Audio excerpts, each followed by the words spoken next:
and Swansea against Manchester United. Lunchtime on Sunday. Manchester United, of course, in good form overall. Good win against Sunderland, albeit Sunderland weren't the best. A trip to Swansea, though, potential banana skin, Michael Rowd and everything that's gone on there this season. Yeah, it is, because it's what you get two types of Swansea. You get Swansea who are resilient, and they really are there, and they score goals from all sorts of places. I mean, Michu, he goes into the box so well. But Man United, they will know exactly what to do, because Man City played the day before, and there's no way. It's almost like that two-horse race. They just can't afford to slip up. If Man City slip up, then Manchester United will hammer it away. So for me, I'd play a diamond. Man United play a diamond, because it will make sure that Swansea then have to play narrow, and that negates obviously Nathan Dyer one side. So who's that for then? I'd go with Carrick, Young, Valencia, and Cleverley. With Rooney and Van Persie up front. Now, we'll get back to Manchester United in a minute, but in terms of Swansea, Vorm is back. I think Tremel's been in decent form, though, anyway, hasn't he, for Swansea? Yeah. And their key performers, apart from Michu, who's caught your eye? I think in defence, Flores has been really good. He's been an excellent signing. Hernandez, when he's played, I mean, he's had a bit of injury. He should be back for this. Yeah, he should be available anyway. And he's exciting and quite unpredictable. And that's what I like about sort of Swansea's front four, is they interchange positions. They're very fluid, and they are unpredictable. And Michu, he's not really he's almost like, modern phrase, a false nine, isn't he? Because he doesn't really just stay on the shoulder of the last defender. He floats around, combines with his midfielders, and then suddenly gets into great positions, and he's an outstanding finisher. I don't see this as a walkover for Manchester United tomorrow on Sunday. I wouldn't have thought anyone would, to be honest. I think Swansea are very good at home. They're very confident at home. They create a lot of chances at home, and Manchester United might even see a draw as a reasonable result on Sunday, even if Manchester City do win. Well, you'd look at that in terms of Manchester City having the advantage, obviously, of playing first and trying to just keep a little bit of pressure there. And in fact, the two clubs seem to be doing that. I mean, Manchester City had their press conference first this morning. There were mince pies and champagne. Don't know how expensive the champagne was. United had wine and mince pies. That's the difference between the Glazer regime and Abu Dhabi, isn't it? What would you read into that? But there is a bit of one-upmanship. Man United are saving their money for the window. For Ronaldo. But no, I think Man United will win the game.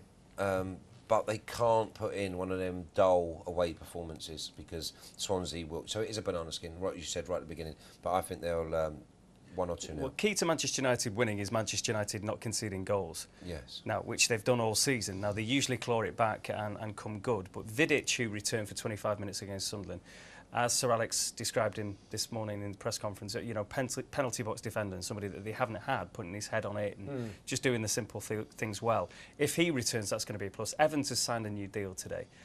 The manager was very upbeat, very positive today. You could see that all things are going pretty rosy in his world at the moment. And again, when it is like that, that's when you might get the slip up. That's what you've got to kind of contain yourself against, haven't you? You've got to protect yourself. I think this is a different Manchester United team to last season and the season before. I think they're much more uninhibited. They're much more offensive. They score a lot more goals. They scored 46 goals. I mean, this season. They create a lot of chances. Van Persie, a brave signing in many ways, because everyone was saying, you need a midfielder, you need someone to support Carrick, you need to bring some youth into the midfield. Could have gone for Dembele a lot stronger, but no, he went for a centre forward. It's worked because Van Persie's been sensational. He's got a partnership with Rooney. He's very clever. Two clever players who know how to combine. Valencia on the right he's brilliant because he's so quick and creates chances. Going to bring our Manchester United fan in just a second, but as Wayne mentioned there, Rooney and Van Persie, are these two better than Cole and York, or certainly potentially, because they've just started to gel now? Cole and York, no, they were the best, weren't they? In terms of a partnership up front, if Sir Alex is going to go with that more or less 4-4-2, however you work it out, they got a long way to go. They looked at the business last weekend, and you could see they're both better players than Cole and York. Yeah, again, only time will tell. So potentially yes, at the moment no, because I mean they were the governors, them two. Well, let's see how excited Terry, our United fan, is about Van Persie and Rooney up front together. Is that pretty special? Yeah, absolutely. I was just looking for a stat as you were saying that. I think I'm not massive on stats. I think it's more, they don't tell you everything. But I think the 12 85% of them are useless, I believe. But anyway, carry on, Terry. yeah. But I think the 12 games that United have, where they both started together for United, we've won every single game.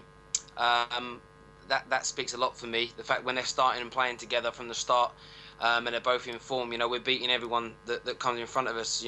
Teams like winning against Man City away was absolutely huge, and both of them played a big part in that. And I think that for too many years now, Rooney's always been top class for me. But when Ronaldo left, there was a hole, and teams could kind of gang up on Rooney a little bit and maybe have 2-3 men sometimes marking and surrounding him. You now can't do that, because if you gang up on Rooney, you're leaving Van Persie free, and I think that's why both are going to look better this season than they did last year. So yeah, definitely very excited. They do have a long way to go to be regarded in the same kind of ilk as Cole and York, but definitely started off this first half of the season fantastically. We've been talking here in the studio how Vidic played last weekend, comes into the reckoning for a starting position. We've seen that Evans and Fernand have been regulars this season. United have conceded a lot of goals. On Sunday, would you bring Vidic back in alongside one of those two? And if you did, who would you leave out? It's a tough one. They're a tricky team. They play very good football. They're very sort of tippy-tappy. There'll be a lot of moving around, a lot of jiggery-pokery. So it's going to be difficult. I personally would bring him in, and I would. I wouldn't have. I'd have Chris Smalling and Vidic as my centre-back partnership. I think them two together, you've got the speed and agility of Smalling, and then the strength and positioning sense of Vidic. I think that's our partnership at the back, to be fair. Yeah, and Terry, the good thing about that is Swansea normally only have one focal player right up top, so the likes of Smalling, he can actually travel into midfield with the ball, and then obviously that will then bring Swansea on a little bit. But it's all about the tempo for me. Manchester United have to start the game at a real rate of knots, like they did against Man City. Yeah, absolutely. I think there's one player for me that can be a catalyst to that, and that's Tom Cleverley. There's a lot of talk about him. Is he this? Is he that? But the one thing I would say about him, he's got energy.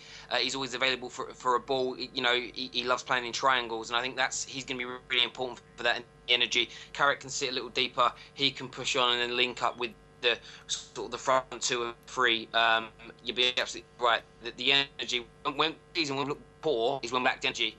And the likes of Cleverley, I don't know if Anderson's fit or not. These guys are really important for us. I mean, Terry, it seems that Cleverley is the sort of almost natural heir to Paul Scholes. He's started the big games recently. He was impressive at the Etihad Stadium, which is like the first probably really big game that he's really turned it on, in my opinion. Would you now stick with him and Carrick and say, you two are our best two and we want you to develop a partnership? Yeah, for me, I would. I think that he needs this. This season's important for him because he needs the games. He needs the games under his belt, which he got last year. He had a few injuries that sort of stunted his growth a little bit. But I think he's just starting to come into his own now. I think him and Carrick complement each other well. I would do. But then you've got the likes of Kagawa coming back from injury as well, who's going to be important as well. And with the amount of games that we're going to have coming up. Rotation is key, but definitely for the next couple of games and over the Christmas period, I'll stick with the two. And just a word before you go, Terry, the Real Madrid game, how excited are you about seeing Ronaldo back at Old Trafford? Yeah, everything's booked. Hotel rooms and travel for both games already done. The supporters club I run, we're already sorted that out. So yeah, really looking forward to it. It's a weird one. It's a little bittersweet. It'd be great to see him come home, but in all fairness, I want him to have an absolute stinker. To be absolute. But having said that, he doesn't have the reason I'm tipping United to win isn't because I'm a United fan and I'm blinkered as such. It's more because Ronaldo tends to not play well in emotional games as a player.